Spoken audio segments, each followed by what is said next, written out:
Northern Ireland looks and sounds peaceful now. But after 30 years of violent conflict, over 3,500 people are dead. The wounded, an estimated 40,000, survive. The private scars of that armed conflict are not visible. But there is no escaping the public symbols that still mark out tribal territory on both sides.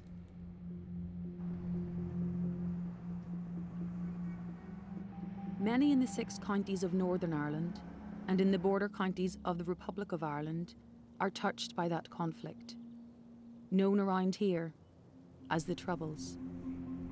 My wife had a sister living in County Down. Now, we would go the longest way around to try and not go through Northern Ireland. We were afraid. We were afraid because, well, I suppose we were Catholic. You never know what would happen.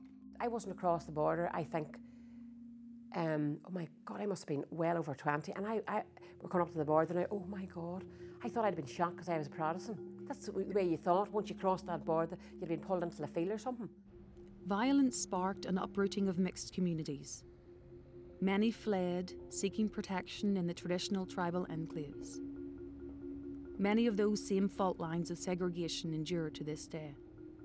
There's no doubt about it that the paramilitaries on both sides are responsible for the divisions now in our society. Yes. The peace walls are not peace walls, they're just there to break people up into ghettos. Everybody was out fighting to protect their home because the propaganda about them days was they're coming to burn you out, they're coming to get you. People were torn apart. People who were really close friends were just torn apart and didn't catch up with each other. You would see the people that would have been helping you with the hay during the day, maybe with a shotgun that night, maybe planning to shoot you. Whatever you say nothing. You know, that in and of itself, you know, implies a level of stress that you are continually monitoring what you say, where you are, you know, what you do. People, they have said to me, is it okay to speak now? Am I all right? Can I say this? Because it was never openly said that you have to be quiet, but they just inherently knew you don't talk about anything. The echoes of the past are always there, and you have to know your past, really, to know who you are and where you want to go.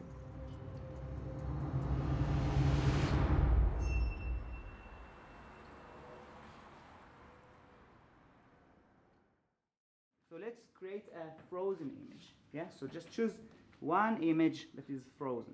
The Memory Project is using drama and theatre to promote good. peace building and reconciliation and non-violence. And what we're doing is we're using drama and theatre to bring out hidden stories. And the drama process is enabling people to experience drama and learn drama and theatre skills, but also to use those skills to talk about what has happened in a safe environment. We're working cross-border, cross-community, looking at the experiences of people who've lived through the conflict in Northern Ireland. I suppose it's the ordinary experiences of people who've lived through extraordinary circumstances. What is your interest, your expectations in this work? History is the sum of the stories we tell to define who we are. Indeed, story is an integral part of the actual word history itself. What potential for real peace lies in the telling of our stories one to the other? Everyday stories from all sides, listened to by all sides. The idea that storytelling is about being able to share your story, to be validated and acknowledged for the suffering or the pain that you may have come through, to open yourself up to other stories, and then you can also acknowledge and hear those stories if you felt that you've been heard yourself. So Jackie Duddy is horizontal on the ground.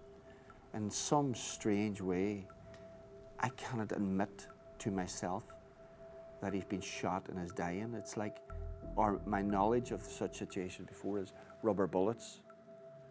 So I don't have knowledge, or maybe don't want to admit. It's like some kind of psychological process of denial.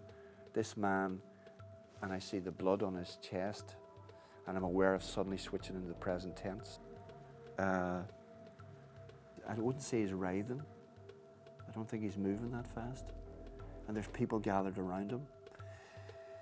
And people are screaming, shouting at each other. And then there's more shots.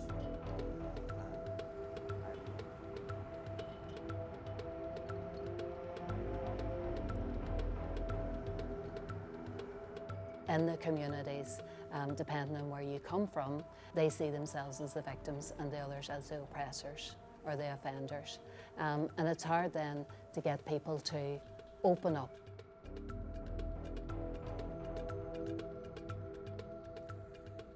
My brother was blown up in 1979.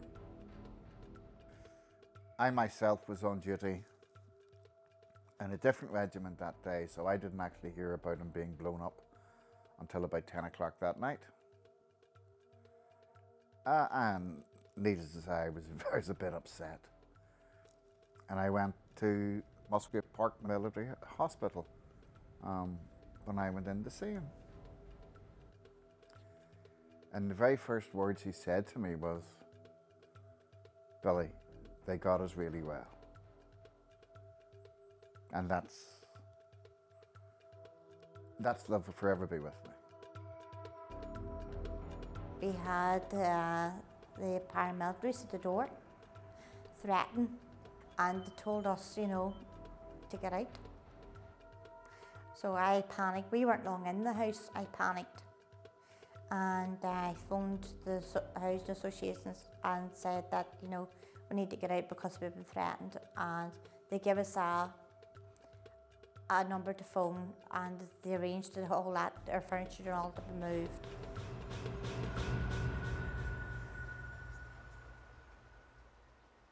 In respect to the victims, their stories can't be airbrushed and can't be put in a box and put away. They have to come out and have to be told. Those are the mistakes of the past. Let's see if we can get a better way to resolve our differences.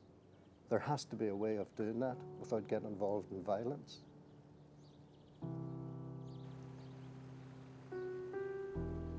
Storytelling is part of who all of us are. It's in our DNA. It's like our blood that courses through our veins. And when there's a blockage in the blood moving through our veins, we need to find a way to release that blockage.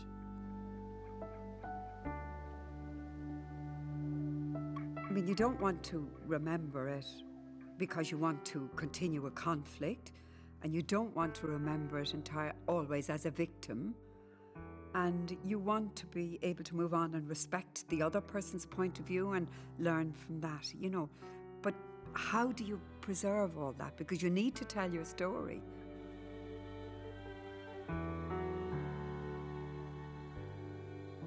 To find myself in places where someone say, "What's happened in your life?" And then they listen with authenticity, and they're listening for what you or I can share. And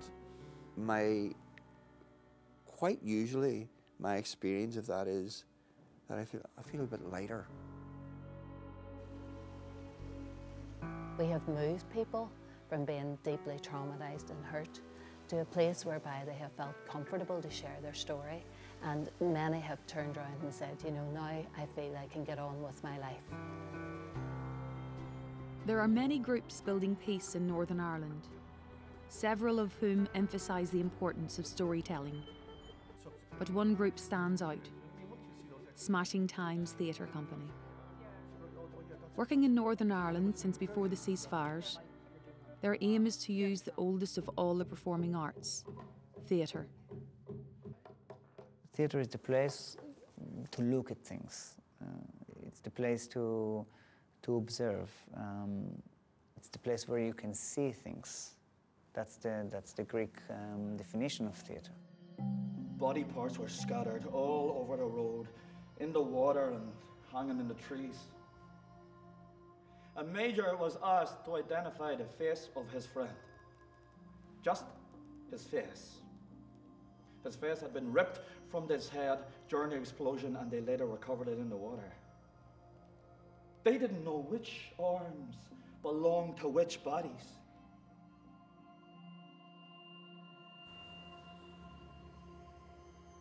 How long has the theatre company been in operation? I think since about 1990, we had work we wanted to do, and we were interested in social drama and that kind of thing. So we started to bring plays to communities in Dublin. Mary, who was one of the other founding members and the director and the driving force, she felt that the only people getting to theatre were people who could come into town and pay big prices to go to the main theatres. So whenever we did a show, she would bring us out into the outlying communities in Dublin. But not to let that be intimidating at the beginning, because I just think the word drama and theatre...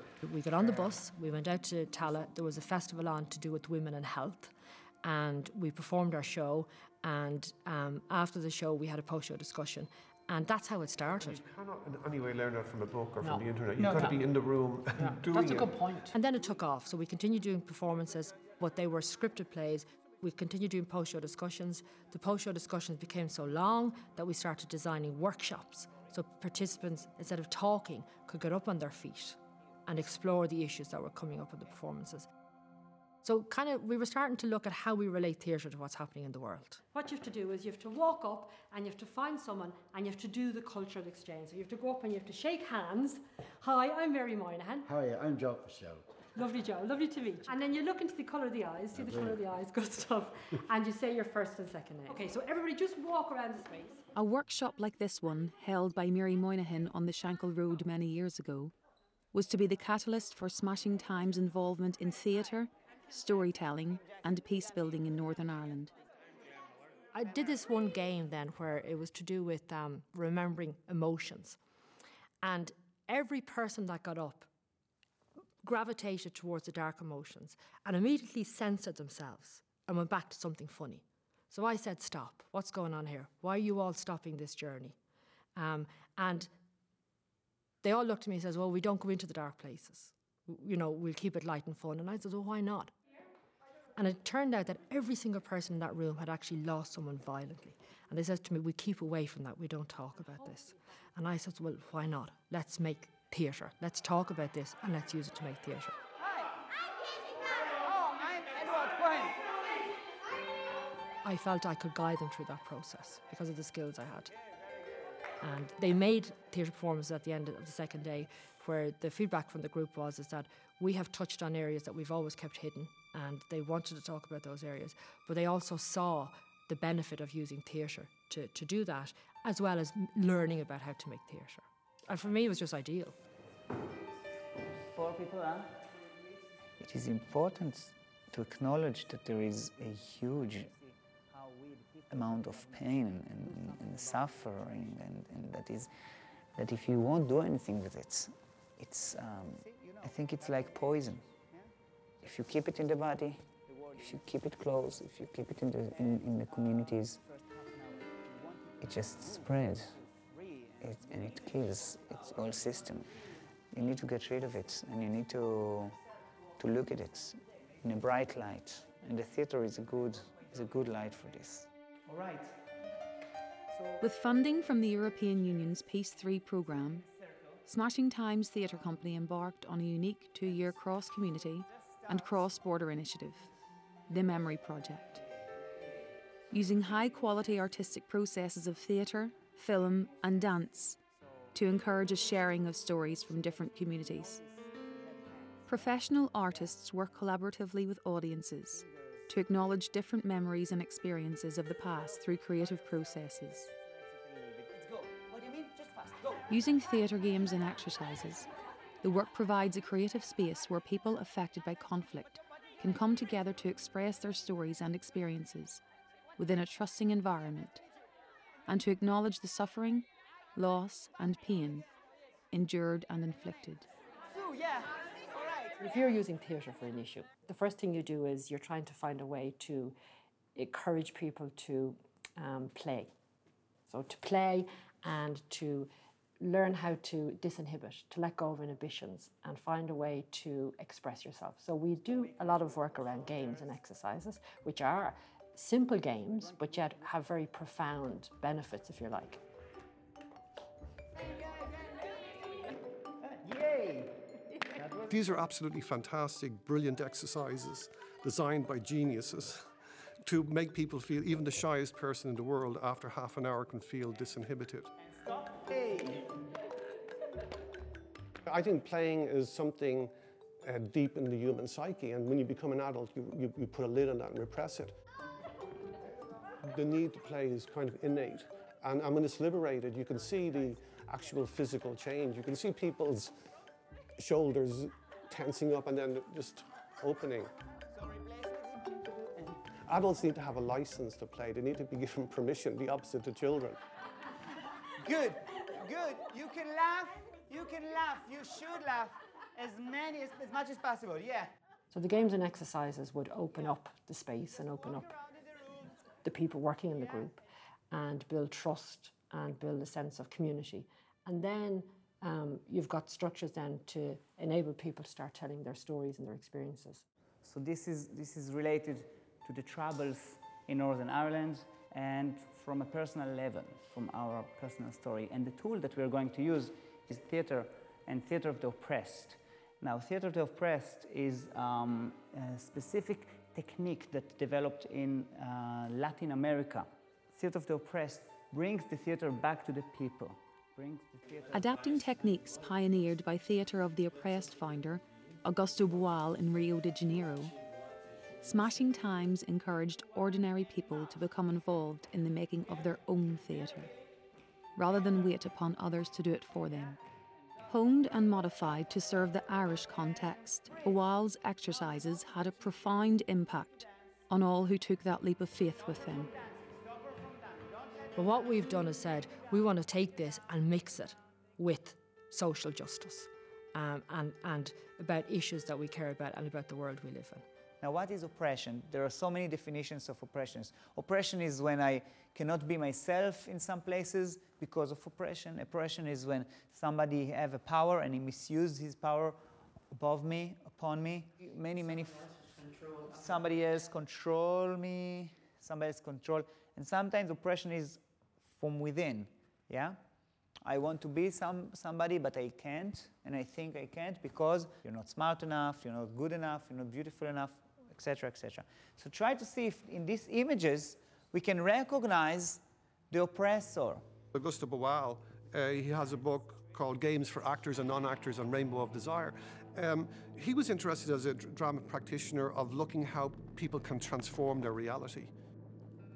The person that wants to share the story is going to share his experience or his memory from the troubles. But I want it to be a very, very specific situation of any kind of oppression. Go back to so within the terms of the drama workshop, you could stage a scene. And then you ask the question, how could that be different? How could I do something different or transform that into a different reality? How can I imagine an alternative strategy or reality? I'm going to give you 3 wishes where you can change the reality of the story. Move from the original image to wish number 1 again. Go. And then within the context of just moving actors around the space, you find you can invent a new script.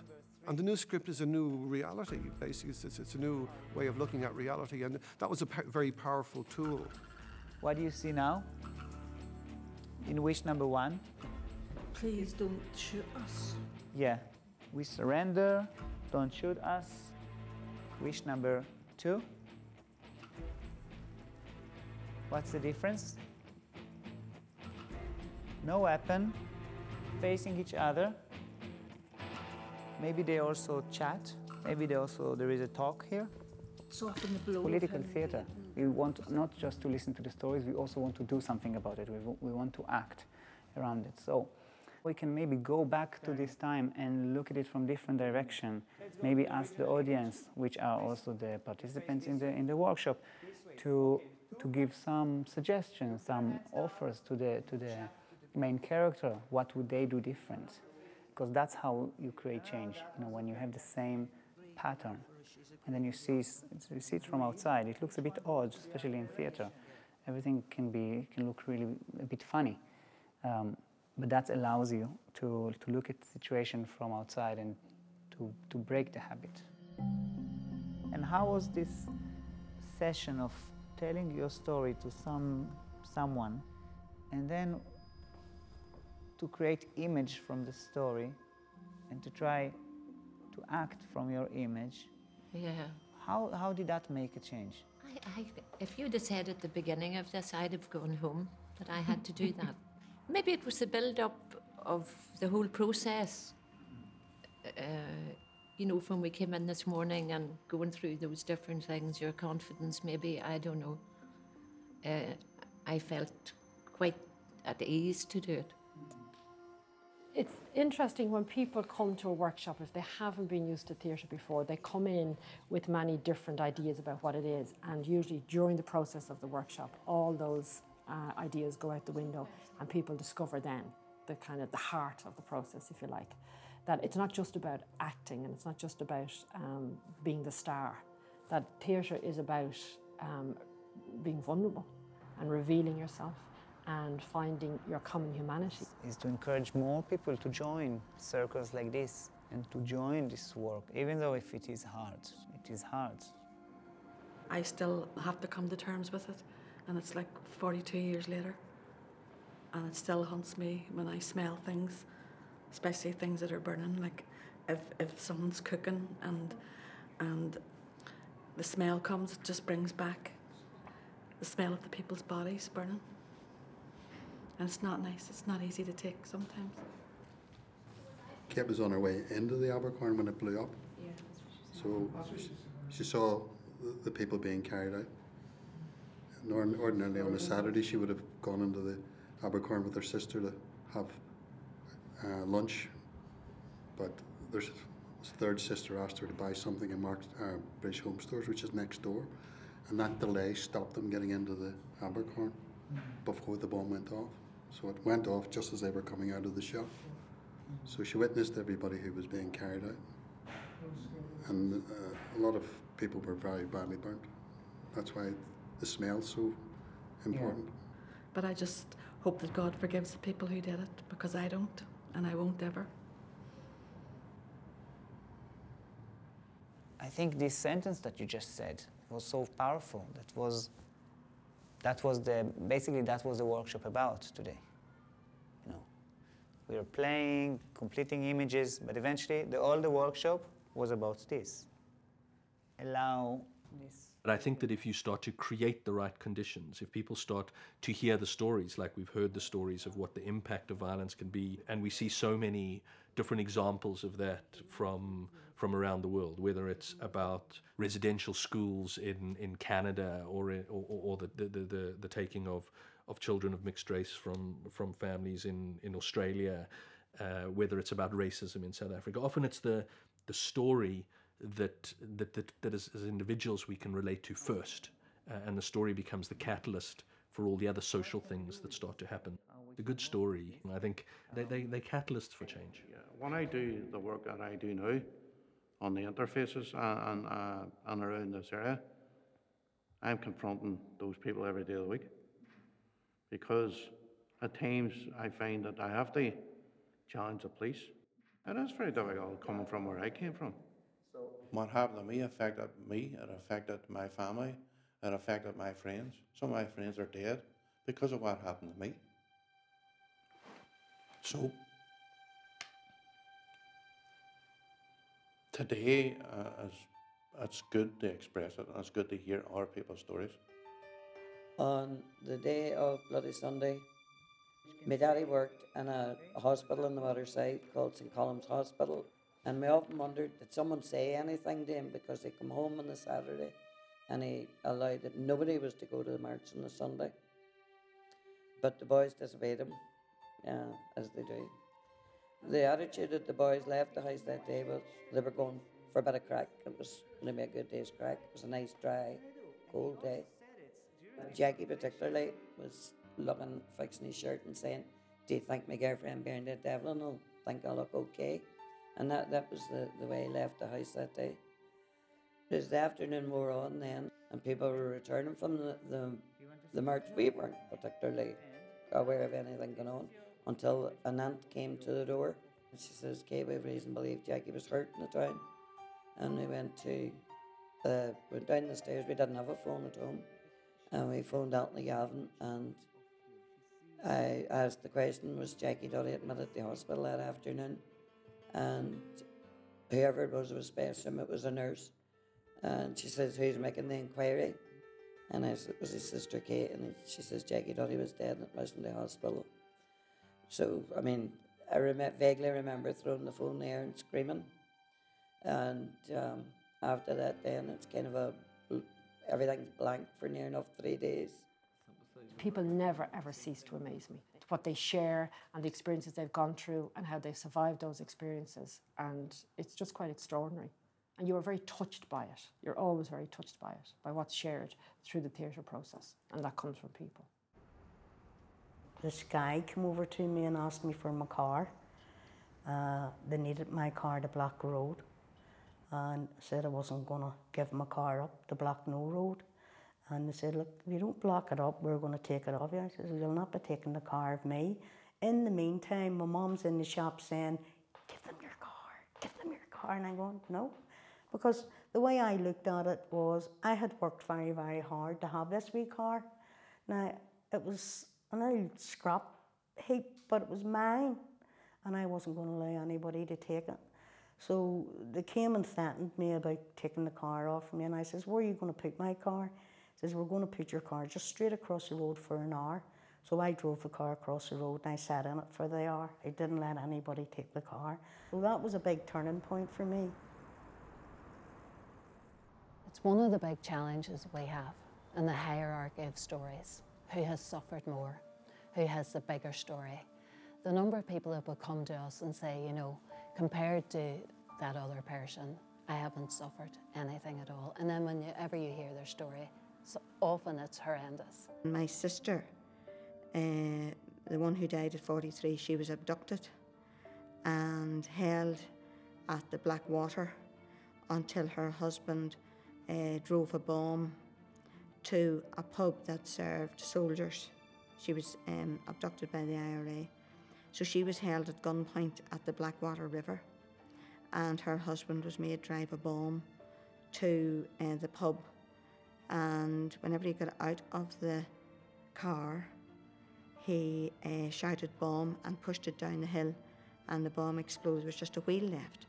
And as soon as it was radioed through that the bomb had been safely left outside the pub, my sister was thrown into the Blackwater. But she didn't die. She managed to hold on to some weeds. And then she got herself out of the Blackwater, and her husband was lifted by the police, and my sister was lifted by the police, and they were held in the police station for 4 days. And they basically were held at gunpoint. And somebody came into the room and said, "Shoot them. That's the easiest way to get rid of them. It's just shoot them." And you know they're guilty. And another detective stood in and said, "No, they're not to be shot. They are innocent. You know, these people have just come and hijacked them.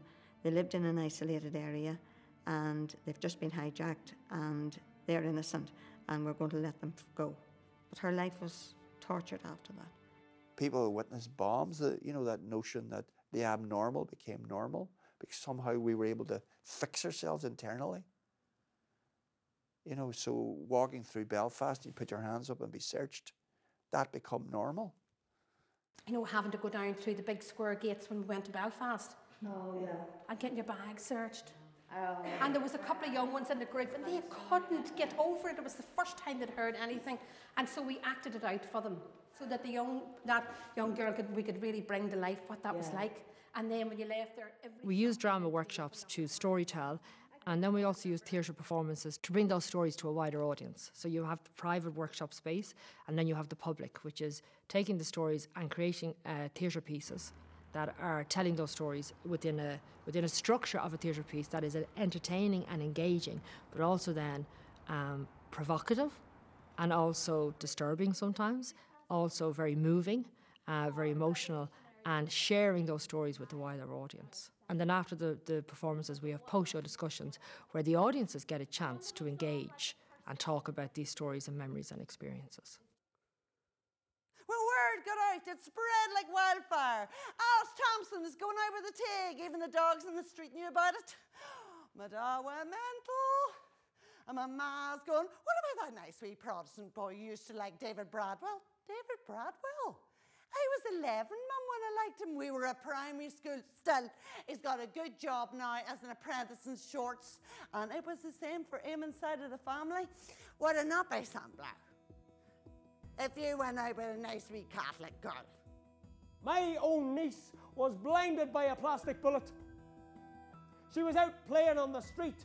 A neighbour asked her to run to the corner shop and get some milk. On the way back home, she was running with a carton of milk.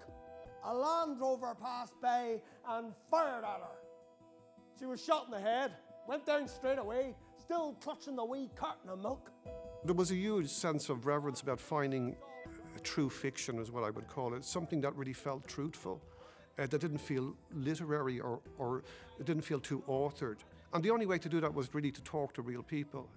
The reason it had to be a fiction was because if we took a real incident and just made a play out of that, the relatives of people who were murdered perhaps could come up and say, no, that's not the way it happened. To do a case study would be just too fraught with trampling over other people's grief as well. You're spitting on the graves of our dead, so you are, Alice. That is what you are doing. Next. The content, the story that they're telling, powerful, horrific in many cases, and told in a way that it appears real. Now, I've seen people react, I've seen people go, you know, shock. Gee, look at that, what happened there? And I've seen people silenced by it. And then we saw these two policemen lean into this old boy. We had to help him. I pulled the old boy out, and then I got a knock in the face. It fucking stings. It was a shock at first, and then I was pure raging, and then I just got stuck in like everyone else. I beat and kicked the shit out of whoever was in front of me. It was unreal.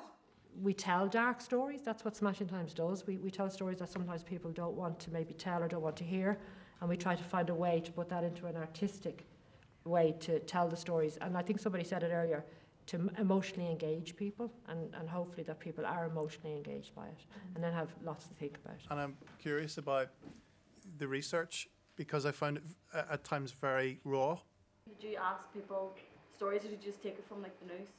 The problem about writing about the North is that these things were so volatile and personal and subjective and fraught, and that I felt really almost a reverence and a fear approaching this, that if you didn't get it right, people would rightly say, who are you to come into our community and to unearth this and to throw it upon us. Smashing Times is doing storytelling workshops, and as part of that process, people are sharing their stories with us. And then we have done a number of interviews with people, and some of those interviews have formed the basis for the play as well, where people have shared their stories with us, and they have gone into the script as well. And we all worked together through a creative process, adding ideas, trying things out, putting loads of stuff in, taking loads of stuff out, and it kind of developed that way collectively. So yes, everyone had an input into creating the script, but it is scripted by Tara McKenna. You say nothing to nobody. That's what my father told me. That's how I've always been. You have no idea how it was, not the faintest. I've lost many friends over the years, you know.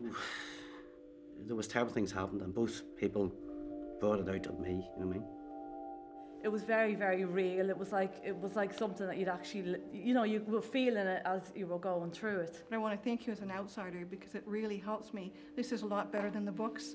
It really helps contextualize and get a glimpse of what it must have been like.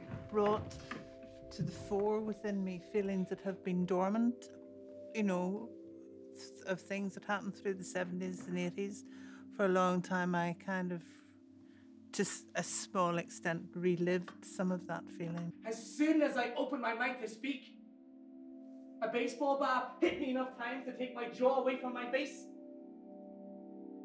The same baseball bat broke my right hand as I tried to protect myself, and a few ribs too for good measure.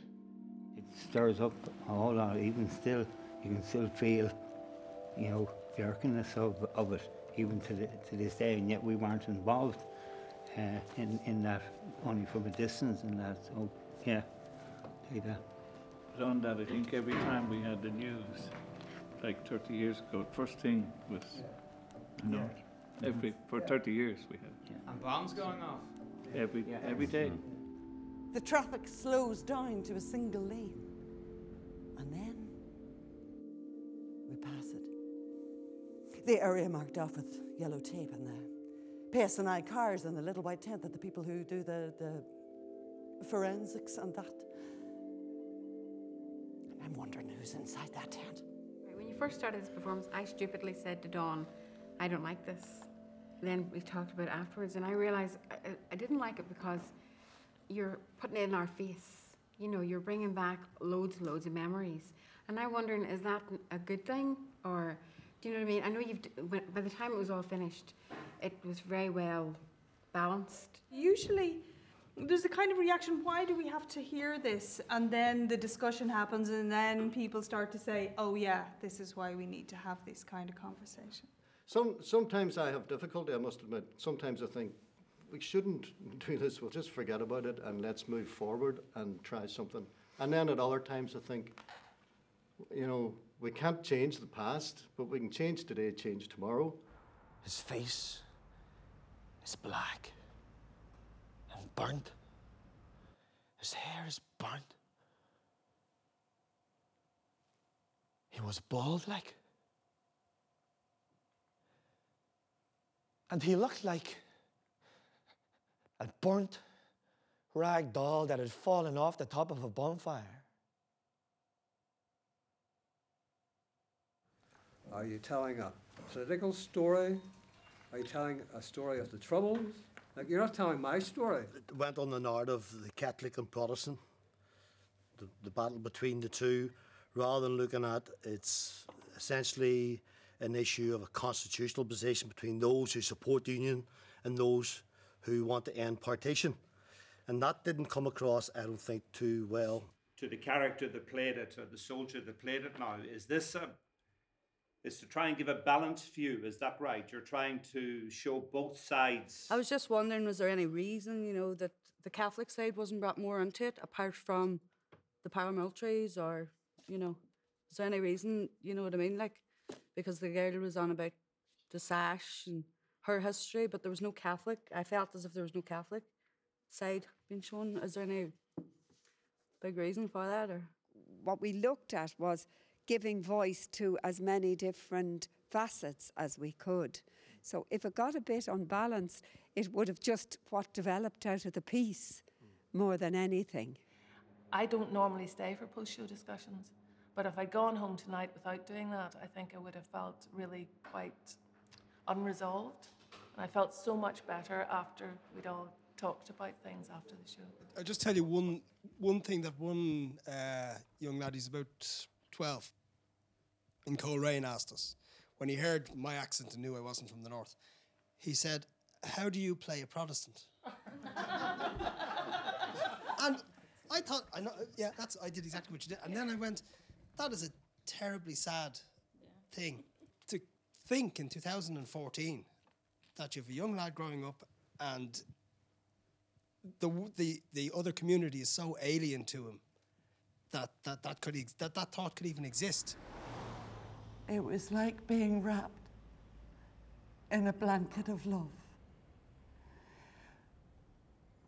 Yet I could not be comforted. It had happened at 3 o'clock on a Friday at a little interflora shop just off the Hollywood Road. He had just driven up outside and was unloading boxes of red roses out of the back when a gunman appeared from nowhere and shot him. And I can't wait to get home to with these guys, because this is my 2 daughters and my nephew, so I can't wait for us to get out to get talking about what they think of it. What do they think of it? Yeah. Because, well, there you go. They can maybe say that. I didn't want to put them in the spot. Well, I brought my daughter. She's 12, and they're studying conflict and Protestants and Catholics in LLW, whatever that is at school, general studies or something. So I thought it would be beneficial for her to maybe see both sides. And she goes to a mixed school, and there has been issues, you know. Protestant, Catholic, she said this, they said that. She's gutted I'm speaking. I'm sure he's going to ask me a lot of questions when we go home here, on the way home, just what was that about, and I don't like talking about all that stuff to him because I don't want him brought up like that. Yeah. Just want to make his own friends, and he has Catholic friends, Protestant friends. Just that's it. I just think that if it was going around the schools, I know that sounds lazy, because really people should come to the theatre. But if I wanted to spread a message, and that was a really, really important message, I would be bringing it to every school in Ireland. Smashing Times work regularly with young people in schools, using workshops, performances and post-show discussions. Here, as part of the Memory Project, a theatre workshop is held ahead of a performance to promote reconciliation. Circling back to me again, okay? So physically turn around past the clap.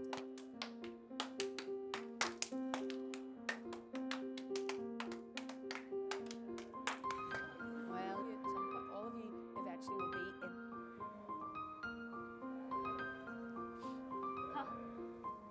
You could be the guinea pig. I don't know a lot about the subject, but my daddy, he would have talked to me, you know, about things that went on when he was younger, and I'm just interested to find out more.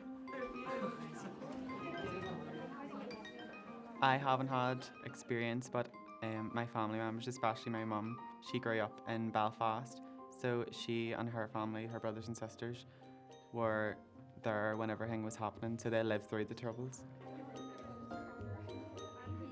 Don't really know much about it. Only, you know, what I've heard in stories and like in history or whatever, but aside from that, nothing at all. You just want to know because it's part of your history, to know that way. So, because today it's not really talked about as much. They say time heals, and that's true for a lot of people. But for me, the old ghosts of the past would come and go.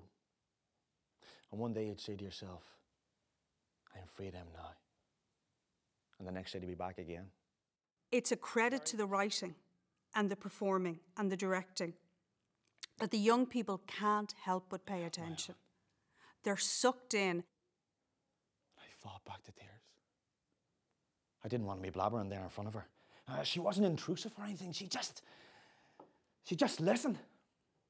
And do you go back there often now? She says, back to Strabane.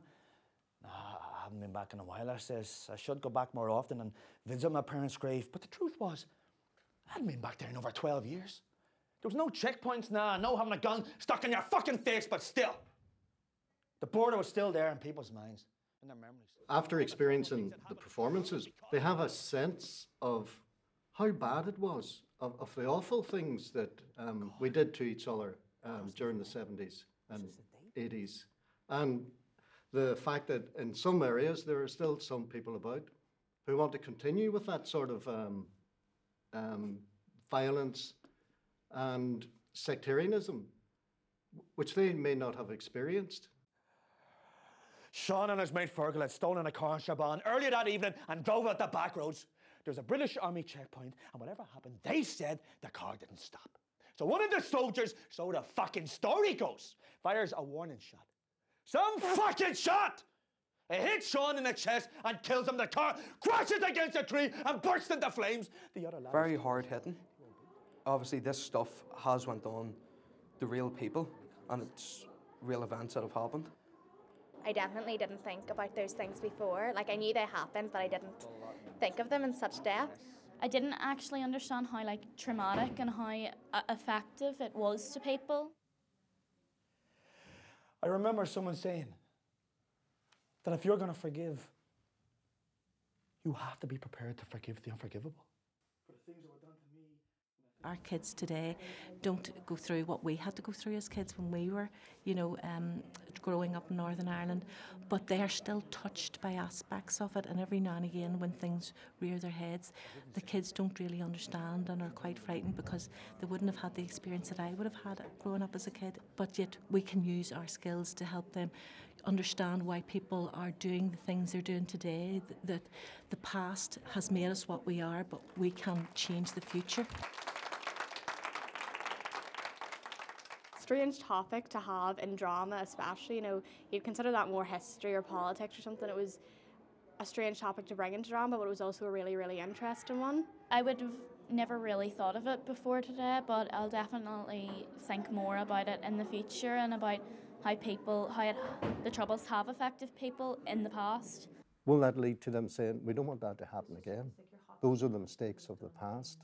Let's see if we can get a better way to resolve our differences, or our political differences, religious differences. There has to be a way of doing that without getting involved in violence. I hope that, I think that's the message that's coming out, that's been pushed towards them. We put one of the shows on in a theatre space, and afterwards a youth group came to it, and afterwards the youth leader said to us that the young people, they were teenagers, kept talking about what they'd seen for weeks after. And so the fact that you're getting young people to talk about these issues is really important. Sometimes it feels like the young think that it's all men's work. It's nothing to do with them. And they carry a baggage that is not theirs. And sometimes they choose to carry this baggage because that's the only thing they have. It doesn't make a difference what religion you are. Like, people wouldn't know until, we'd be in religion class or something and they'd be going on about Protestants and Catholics, and then some people would know that I'm Protestant, and then they'd be like, oh, you're a Protestant, and start ripping the piss out of me, and then saying that oh, I don't belong here and go back up the north or something. And I'm not even from the north, and then I was born in Cavan, and that doesn't make, I'm half and half, and then they're still oh, well, yeah, you don't belong here, and you're right, grand. You're just... A lot of the young people in the group got quite emotional by them, and they're all very close friends, and you could see that they hadn't realised that about each other before because it hasn't been told before. And through drama and these exercises, they're able to have this voice to tell those things.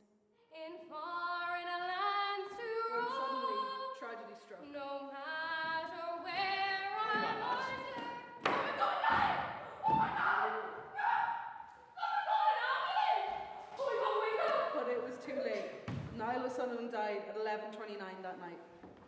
In some ways, this sort of developed this sort of populist idea of psychology that as long as you're talking about things and perhaps emotional and crying about it, this is somehow good for you. Now, it may be good for you, but it also might not. The way I would look at it is that who is listening to you and the content of that and what happens afterwards and how that develops is the most important part of that in terms of its potential to be healing in some shape or form. As the 2-year memory project comes to a close, Smashing Times, along with many other groups in Northern Ireland, know they have helped to begin a process of reconciliation through storytelling and theatre. But storytelling alone will not bring lasting solutions. We're theatre people, and what we're doing is working with people who work in community relations or work in mental health, and we're combining, if you like, all these different mediums to look at the world we live in and to use the theatre form to explore the world we live in a safe environment.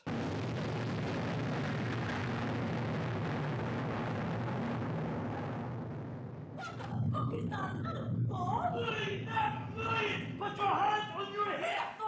I said put your fucking hands on your head! Smashing Time's contribution to the peace process may seem small, yet using creative processes to bring people together to explore ways to move beyond years of violent conflict is an important journey as we break down the walls that keep us from the unknown, ourselves, and each other.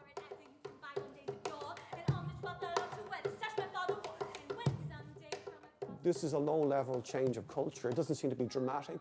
It's a bit like the way classical music or any kind of music works. People listen to it, and then somehow after 10 or 15 years, there's been a cultural change. And I think that Smashing Times is part of that cultural change. It's not frontline news, and it's not headline news, but it's just going on very steadily. Teenager, irritated, angry. You know, it's drops, small drops of change, I would call it. Mother and child. Okay. But as long as people are willing to meet the other, to engage with other people, to share stories, and to move forward with acknowledging the past, I think that's already big. And we need more of this. Yeah, but you're security force. You're supposed to be here for our security. Why? Not to intimidate us. Why? Because I just wanted to see what it's like. Well, to be honest with you, in the beginning I was a wee bit nervous, but I'll tell you how the process went. I know deeply that it is a very significant, important, wonderful process in getting, you know, people to communicate, which I have difficulty with, to one another, and really getting to know one another and be at ease in one another. And I have no doubt from what I saw and what I experienced that we need more and more of this kind of process. And it is so easy to forget the human side of the people in uniform. Yes. It's so And easy they to were forget very this. young soldiers. Most of them were very young soldiers. I learned a bit about all the different cultures involved. Not as much as I'd like to, but it was a start, yeah.